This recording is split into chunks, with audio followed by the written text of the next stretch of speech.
반갑습니다. 오늘은 요한계시록 20장 1절로 6절 말씀으로 우리들의 잃어버린 고향에 대하여 함께 말씀을 나누겠습니다. 제가 아는 한 어른의 이야기를 먼저 들려드립니다. 그분은 평안북도에서 태어나셨습니다. 17살 되던 해에 전쟁이 났습니다. 부모님은 그분에게만 말씀했습니다. 잠깐 남쪽에 내려가 있다가 곧 돌아오자고 하셨습니다. 그 잠깐이 평생이 되었습니다. 그분은 90이 넘도록 사셨습니다. 그러나 단 하루도 고향을 잊으신 적이 없었습니다. 봄이 오면 고향 마을 앞 개울을 이야기하셨습니다. 가을이 오면 마당 감나무를 이야기하셨습니다. 돌아가시기 며칠 전 정신이 흐려진 상 가운데에서도 그분의 입에서 흘러나온 말은 한 가지였습니다. 집에 가고 싶다. 우리 집에 가고 싶다. 저는 그 자리에서 깨달았습니다. 사람의 마음 깊은 곳에는 돌아가고 싶은 고향이 있다는 것입니다. 아무리 좋은 집에 살아도, 아무리 풍족하게 누려도 끝내 채워지지 않는 자리가 있습니다. 그 자리를 우리는 향수라고 부릅니다. 그러나 성경은 그것을 다른 이름으로 부릅니다. 그 말은 잃어버린 에덴입니다. 성경의 첫 장면은 동산입니다. 하나님과 사람이 함께 거니는 동산입니다. 그런데 사람이 죄를 짓고 그 동산에서 쫓겨납니다. 그날 이후로 인류 전체가 실향민이 되었습니다. 우리는 모두 고향을 잃은 사람들입니다. 마음 한구석이 늘 허전한 이유가 여기에 있습니다. 그렇다면 우리에게 돌아갈 고향이 있습니까? 잃어버린 낙원이 다시 회복되는 날이 있습니까? 오늘 말씀은 분명히 그렇다고 대답합니다. 그 회복된 고향의 이름은 천년왕국입니다. 그런데 오늘날 많은 사람이 묻습니다. 천년왕국은 실제입니까? 아니면 그저 상징입니까? 천년이라는 숫자는 그냥 긴 시간을 가리키는 비유일 뿐일까요? 오늘 저는 이 세 가지의 질문에 대답하려고 합니다. 첫째, 천년왕국은 실제합니다. 둘째, 천년왕국은 누가 들어가는 곳입니까? 셋째, 천년왕국은 어떤 곳입니까? 이 질문을 따라가면 우리는 잃어버린 고향으로 가는 길을 함께 볼 수 있습니다. 또 내가 봄에 천사가 무저갱이 열쇠와 큰 쇠사슬을 그의 손에 가지고 하늘로부터 내려와서 용을 잡으니 곧 옛 뱀이요 마귀요 사탄이라. 잡아서 1000년 동안 결박하여 무저갱에 던져 넣어 잠그고 그 위에 임봉하여 1000년이 차도록 다시는 만국을 미혹하지 못하게 하였는데, 또 내가 보니 예수를 증언함과 하나님의 말씀 때문에 목배임 당한 자들의 영혼이 살아서 그리스도와 더불어 1000년 동안 왕 노릇하니 이는 첫째 부활이라. 사도 요한은 반모섬에 갇혀 있었습니다. 외딴 섬, 노동의 형벌이 내려진 유배지였습니다. 함께 신앙을 지키던 형제들은 로마의 칼 아래 목숨을 잃고 있었습니다. 교회는 사방에서 짓밟히고 있었습니다. 신자들의 마음에는 한 가지 질문이 가득했습니다. 정의는 언제 이루어집니까? 하나님의 나라는 언제 옵니까? 바로 그때 늙은 사도의 눈앞에 하늘이 열립니다. 한 천사가 무저갱의 열쇠와 큰 쇠사슬을 들고 내려옵니다. 그리고 용을 곧 옛 뱀이요 마귀요 사탄을 붙잡습니다. 1000년 동안 결박하여 무저갱에 던집니다. 박해받던 성도들에게 이보다 더 큰 위로가 있었겠습니까? 너희를 괴롭히던 그 세력이 반드시 결박된다. 그리고 너희가 왕 노릇한 날이 온다. 이것은 환상으로 보았습니다. 하지만 환상이라고 해서 실제가 아니라고 말할 수 없습니다. 요한이 환상으로 본 십자가의 어린 양은 실제였습니다. 요한이 본 새 예루살렘도 실제입니다. 1000년을 6번이나 거듭 강조하며 마귀를 잡아놓고 성도가 왕 노릇한다고 분명히 말씀하시는데, 그것이 없다라고 말한다면 계시록 20장 전체는 설명할 수 없는 빈 종이가 되고 맙니다. 오늘 본문에서 천년이란 말은 헬라어로 킬리아에테입니다. 여기서 천년 왕국을 뜻하는 밀레니엄이라는 단어가 나왔습니다. 그런데 이 천년이라는 표현이 본문 안에서 무려 6번이나 반복됩니다. 성경에서 같은 숫자가 한 단락 안에 6번이나 반복되는 것은 드문 일입니다. 이것은 강조입니다. 그 말은 잊지 말라는 못박음이 됩니다. 또 한 단을 보면 결박하여라는 말은 묶는다, 사슬로 메어둔다 라는 뜻입니다. 그저 잠시 통제한다는 말이 아닙니다. 열쇠로 잠그고 그 위에 임봉했다고 본문은 말합니다. 임봉, 곧 도장으로 봉인했다는 것은 절대로 빠져나올 수 없도록 완전히 막았다는 뜻입니다. 천년왕국은 사탄이 묶인 채 시작되는 분명하고 실제적인 한 시대입니다. 이런 나라를 유대인들은 메시아 왕국이라 불렀습니다. 다니엘서가 그것을 보여줍니다. 다니엘 2장 44절, 이 여러 왕들의 시대에 하늘의 하나님이 한 나라를 세우시리니 이것은 영원히 멸망하지도 아니할 것이요 도리어 모든 나라를 쳐서 멸망시키고 영원히 설 것이라. 하늘의 하나님이 친히 세우시는 나라입니다. 사람이 만드는 나라가 아닙니다. 이사야 9장도 같은 약속을 노래했습니다. 한 아기가 우리에게 낳고 그의 어깨에 정사를 메었고 다윗의 왕좌에 앉아 그 나라를 굳게 세우신다고 했습니다. 구약의 선지자들이 그토록 사모하며 바라본 그 나라가 계시록 20장에서 마침내 모습을 드러냅니다. 메시아 왕국과 천년 왕국은 다른 두 나라가 아닙니다. 같은 나라를 유대인의 언어와 이방인의 언어로 달리 부른 것입니다. 그렇다면 이 나라의 왕은 누구일까요? 다니엘 7장이 대답합니다. 인자 같은 이가 하늘 구름을 타고 옛적부터 항상 계신 이 앞으로 나아갑니다. 그에게 권세와 영광과 나라가 주어집니다. 그 인자가 바로 예수 그리스도이십니다. 천년 왕국은 곧 그리스도께서 친히 왕으로 통치하시는 나라입니다. 우리가 천년 왕국을 그저 상징으로만 흐릿하게 만들 때 정작 흐려지는 것은 그리스도의 왕 되심입니다. 그분이 실제로 다스리실 실제 나라가 없다면 그분의 왕권도 그저 비유가 되고 맙니다. 그러나 성경은 분명히 말합니다. 그분은 실제로 오신다고, 실제로 통치하신다고, 마귀를 실제로 결박하신다고 말합니다. 성도 여러분, 평안북도의 그 어른이 평생 고향을 잊지 않았던 것은 고향이 실제했기 때문 아니겠습니까? 상상 속의 고향이라면 그토록 사무치게 그리워하지 않았을 것입니다. 마찬가지로 우리의 천년 왕국 소망도 똑같습니다. 그것이 실제이기에 우리는 오늘의 고난을 견딜 수 있습니다. 그것이 실제이기에 우리는 다시 일어설 수 있습니다. 천년 왕국은 상징이 아닙니다. 우리가 돌아갈 실제하는 고향입니다. 본문 4절을 보면 요한이 보좌들을 봅니다. 그 보좌에 앉은 자들이 심판하는 권세를 받습니다. 그들은 예수를 증언함과 하나님의 말씀 때문에 목베임을 당한 자들입니다. 짐승과 그의 우상에게 경배하지 않고 그 이마와 손에 표를 받지 않은 자들입니다. 이들을 보면 화려한 사람들이 아니었습니다. 세상에서는 패배자처럼 보이는 사람들이었습니다. 신앙을 지키다가 목을 베인 사람들, 짐승의 표를 거부하다 모든 것을 잃은 사람들입니다. 그런데 그들이 살아나 그리스도와 더불어 1000년 동안 왕 노릇합니다. 세상에서 가장 낮았던 자리가 그 나라에서 가장 높은 자리가 됩니다.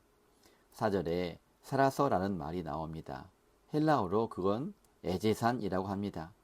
단순히 하늘로 올라갔다는 말이 아니라 이 단어는 다시 살아났다, 곧 부활했다라는 뜻입니다. 바로 다음 구절에서 본문은 못을 박습니다. 이는 첫째 부활이라. 첫째 부활? 첫째라는 말은 둘째가 있음을 전제합니다. 모든 사람이 한 번에 부활하는 것이 아니라 순서가 있다는 것입니다. 고린도전서 15장 23절에서도 각각 차례대로 된다라고 했습니다. 부활에 차례가 있다는 말입니다. 첫째 부활에 참여하는 자들이 곧 천년 왕국에 들어가는 자들입니다. 데살로니가전서 4장이 그 순서를 환하게 보여줍니다. 주께서 하늘로부터 진이 강림하십니다. 그리스도 안에서 죽은 자들이 먼저 일어납니다. 그 후에 살아남은 우리가 그들과 함께 구름소로 끌어올려져 공중에서 주를 영접합니다. 생각해 보십시오. 먼저 간 믿음의 가족이 다시 살아나고 우리가 그들과 한 자리에서 주님을 만납니다. 다시는 헤어지지 않습니다. 이 약속이 우리를 위로하고 있는 말씀입니다. 주님은 마태복음 24장에서 그날이 환난을 통과한 뒤에 온다고 하셨습니다. 그렇다면 우리가 지나는 이 모든 고난은 헛되지 않습니다. 신부의 아름다움은 환난을 견디는 동안 빚어집니다. 금이 불을 통과하여야 정금이 되듯 믿음은 견딤을 통과하여야 빛납니다. 지금 우리가 흘리는 눈물 한 방울도 그날의 영광을 더하는 보석이 됩니다. 끝까지 견딘 자에게는 약속된 그 면류관이 우리를 기다리고 있습니다. 여기서 왜 그토록 첫째 부활이 복될까요? 6절이 대답하고 있습니다. 첫째 부활에 참여하는 자는 복이 있고 거룩합니다. 둘째 사망이 그들을 다스리는 권세가 없습니다. 죽음이 더는 그들을 건드리지 못합니다. 어떻게 이런 일이 가능하겠습니까? 그리스도께서 먼저 첫째 부활의 첫 열매가 되셨기 때문입니다. 예수님은 우리보다 먼저 무덤에 들어가셨습니다. 그리고 먼저 살아나셨습니다. 그분이 부활의 첫 열매이십니다. 그러므로 그분께 붙은 자는 그분이 가신 길을 따라가게 되어 있습니다. 그분이 살아나셨으니 우리도 살아납니다. 그분이 왕이시니 우리도 그분과 더불어 왕 노릇합니다. 첫째 부활은 우리의 공로가 아니라 첫 열매 되신 그리스도께 붙어 있음으로 받는 은혜입니다. 성도 여러분, 그 노인이 끝까지 고향을 향했던 단 하나의 자격은 무엇이라고 생각하십니까? 그가 그 고향 사람이었다는 것입니다. 핏줄이 거기 있었습니다. 우리가 천년 왕국에 들어가는 단 하나의 자격도 똑같습니다. 우리가 그리스도에게 붙어 있느냐, 그분의 피로 그분의 사람이 되었느냐, 이것이 전부입니다. 그러나 우리는 두려워할 필요가 없습니다. 우리를 그분의 사람으로 삼으신 분이 끝까지 우리를 붙드실 것이기 때문입니다. 오늘 우리는 이 한 가지를 가슴에 품으면 됩니다. 나는 그분의 사람이다. 그러므로 나는 반드시 그 나라에 들어간다. 그런데 여기서 한 가지 마음에 품을 진리가 있습니다. 천년 왕국은 오직 왕들만 사는 외로운 궁궐이 아닙니다. 그곳은 왕과 백성이 함께 거하는 나라입니다. 오늘 말씀 4절은 그리스도와 더불어 왕 노릇하는 자들을 보여줍니다. 그런데 나라라는 말 자체가 백성이 있음을 전제합니다. 다스릴 백성이 없는 왕은 왕이 아닙니다. 천년 동안 왕이 계신다면 천년 동안 그 다스림을 받아 평안을 누리는 백성도 함께 있다는 뜻입니다. 그러면 그 백성은 누구이겠습니까? 성경은 그 백성의 얼굴을 여럿 보여줍니다. 광야의 예비처로 피하여 하나님의 돌보심을 받은 자들이 있습니다. 끝까지 믿음을 지킨 남은 자들이 있습니다. 그리고 무엇보다 짐승에게 무릎 꿇지 않고 환난의 긴 밤을 끝까지 통과하여 마침내 재림하신 주님을 두 눈으로 맞이한 성도들이 있습니다. 이들이 그 나라의 복된 백성이 되어 왕이신 그리스도의 다스림 아래에 살아갑니다. 바로 여기에 우리에게 자리가 있습니다. 우리가 순교의 자리에 부름받지 않았다고 해서 그 자리에서 밀려나는 것이 아닙니다. 끝까지 믿음을 지키며 주님을 기다린 모든 성도가 그 회복된 고향의 백성으로 당당히 들어갑니다. 왕이신 주님이 친히 다스리시는 나라에서 더는 눈물도 두려움도 없이 살아가는 백성이 됩니다. 평범한 우리에게 이보다 더 큰 소망이 어디 있겠습니까? 부활한 자와 육신을 입은 자가 한 나라에서 어떻게 함께 사느냐고 물으실 수 있습니다. 우리는 그 방법을 다 알지는 못합니다. 그런 한 장면을 떠올려 보십시오. 부활하신 예수님께서 제자들과 함께 바닷가에 앉아 생선을 구워 잡수셨습니다.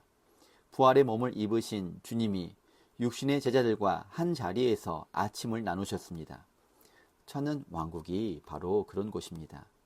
부활한 왕들과 그 나라의 백성이 한 식탁에 둘러앉은 가족처럼 함께 거하는 나라입니다. 이제 가장 궁금한 질문이 남았습니다. 그 회복된 고향은 도대체 어떤 곳입니까? 성경은 이 나라를 새 하늘과 새 땅이라는 이름으로도 묘사합니다. 이사야 65장이 그 모습을 그림처럼 펼쳐 보입니다. 보라, 내가 새 하늘과 새 땅을 창조하나니 이전 것은 기억되거나 마음에 생각나지 아니할 것이라. 우는 소리와 부르짖는 소리가 그 가운데서 다시는 들리지 아니할 것이며, 그곳은 이전 것이 기억나지 않는 곳입니다. 우리를 짓눌렀던 슬픔, 우리를 울게 했던 상처가 더는 떠오르지 않는 곳입니다. 우는 소리가 사라진 곳입니다. 그 노인이 평생 그리던 고향, 개울과 감나무가 있던 그 마당이 비교할 수 없는 영광으로 회복되는 곳입니다. 이사야 65장 18절에서는 두 단어가 함께 춤을 춥니다. 기뻐하며 즐거워하며입니다.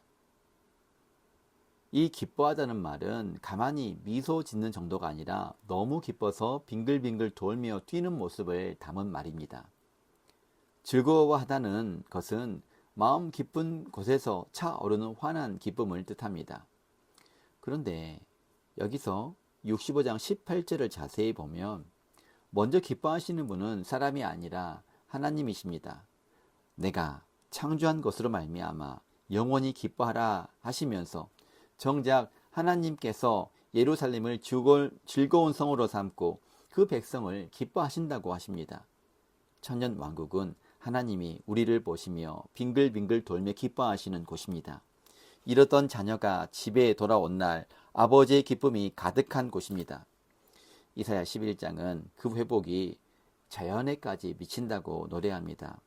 이리가 어린 양과 함께 살고 표범이 어린 염소와 함께 눕습니다. 젖 먹는 아이가 독사의 구멍에 손을 넣어도 해를 입지 않습니다. 왜 이렇게 그럴까요? 그것은 물이 바다를 덮음같이 여호와를 아는 지식이 세상에 충만하기 때문입니다. 이사야 35장도 같은 노래를 부릅니다. 맹인의 눈이 밝아지고 못 듣는 귀가 열리고 저는 자가 사슴같이 뛰며 말 못하는 혀가 노래합니다. 광야에 물이 솟고 사막에 시내가 흐릅니다. 죄로 인해 신음하던 모든 피조물이 함께 회복됩니다. 천년 왕국은 사람만 회복되는 곳이 아니라 하나님이 지으신 온 세계가 함께 숨을 되찾는 곳입니다.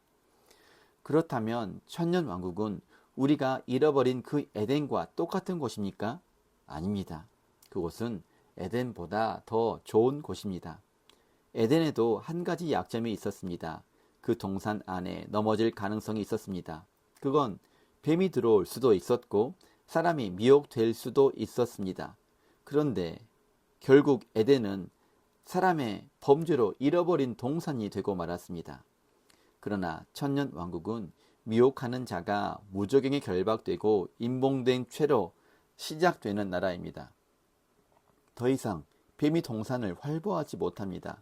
게다가 그 나라는 부활하신 그리스도께서 친히 왕으로 다스리시는 나라입니다. 에덴이 넘어질 가능성을 품은 동산이었다면 천년 왕국은 그리스도의 통치 아래 죄의 세력이 묶인 한층 더 견고하고 안전한 낙원입니다. 그래서 천년 왕국은 에덴보다 좋습니다. 그런데 천년 왕국에는 아직 죽음의 그림자가 옅게 남아 있습니다. 본문의 첫째 부활자들, 곧 왕과 제사장으로 다스리는 이들에게는 둘째 사망이 다스리는 권세가 없습니다. 그들은 이미 부활의 몸을 입었기에 죽음이 그들을 건드리지 못합니다. 그러나 육신을 입고 백성으로 들어간 이들에게서는 사정이 조금 다릅니다. 이사야 65장은 그곳에 죽는 어린이와 소환이 차지 못한 노인이 다시는 없다고 하면서도 100세에 죽는 자를 젊은이라 부른다고 말합니다.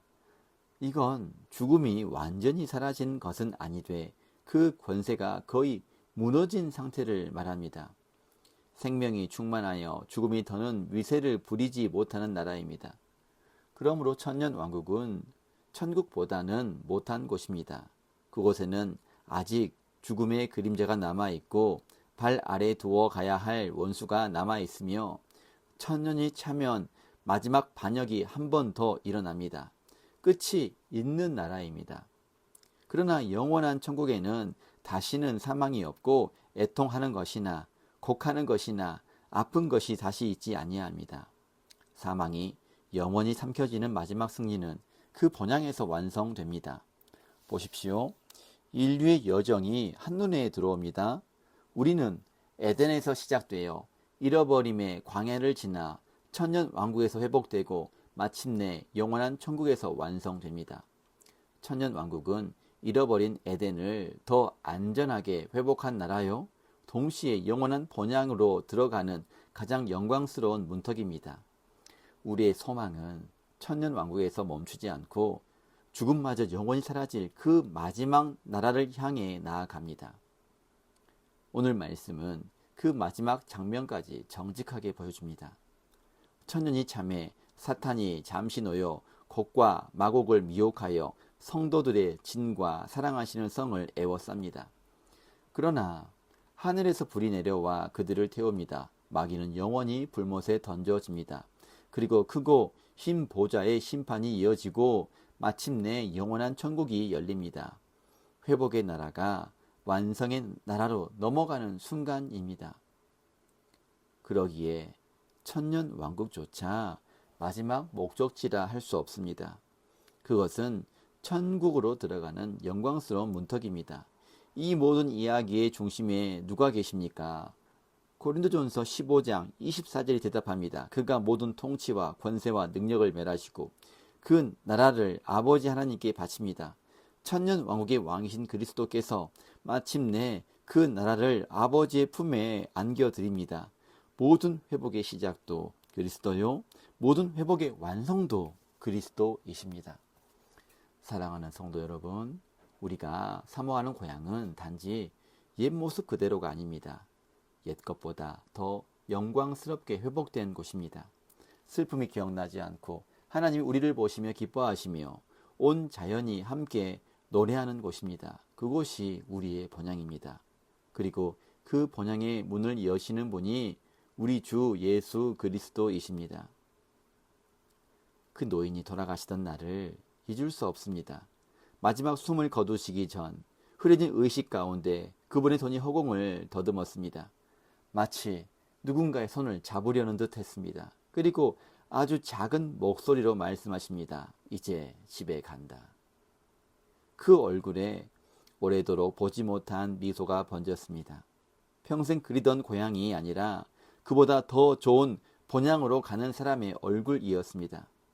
저는 믿습니다.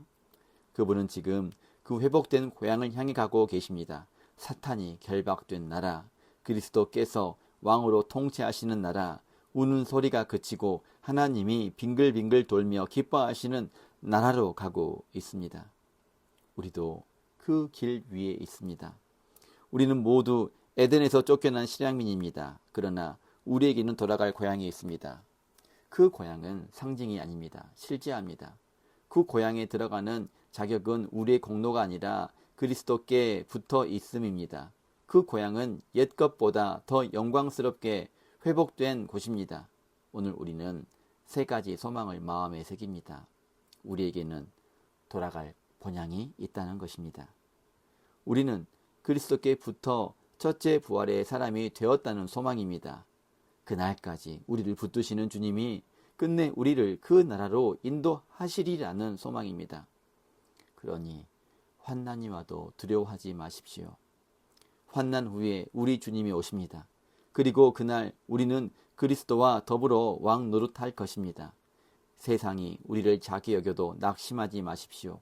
가장 낮았던 자리가 그 나라에서 가장 높은 자리가 됩니다. 마음이 허전하고 이 땅이 낯설게 느껴질 때 그것은 우리가 잘못된 것이 아닙니다. 우리의 본향을 그리워하는 본향의 사람이라는 가장 확실한 증거입니다. 사랑하는 성도 여러분, 우리에게는 집이 있습니다. 돌아갈 고향이 있습니다. 그러니 오늘도 그 고향을 바라보며 한 걸음 더 나아갑시다. 언젠가 우리도 그 노인처럼 환한 얼굴로 말하게 될 것입니다. 이제 집에 간다. 우리 주님 계신 우리 본향으로 이제 집에 간다.